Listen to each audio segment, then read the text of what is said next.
पाठ पहिला. मराठी माती.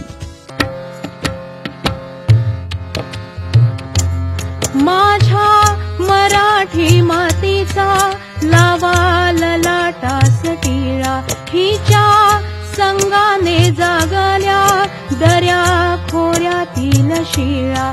माझ्या मराठी मातीचा लावा ललाटास टिळा. आता सांगा त्या फुलपाखराचे रंग पाहून लेखकाला काय वाटले? त्या चिमण्या फुलपाखराचे रंग पाहून लेखकाला वाटले जिच्यावर इंद्रधनुष्याची तोरणं उभारलेली आहेत, जिच्या घाटाच्या पायऱ्या कुबेराच्या भांडारातल्या नवरत्नांनी घडवलेल्या आहेत, अशा कुठल्या तरी स्वर्गीय नदीच्या परिसरात या फुलपाखराचा जन्म झाला असावा. पुढचा प्रश्न आहे, आपल्या अंगणात फुलपाखरू का फिरत होतं हे लेखकाला का कळत नव्हतं? लेखकाच्या अंगणात येऊन ते का खेळत आहे हे लेखकाला कळेना, कारण लेखकाच्या घराभोवती बाग नव्हती, सुंदर फुलं नव्हती, फुलपाखराला आकर्षक वाटावं असं इथं काहीच नव्हतं. आणि तरी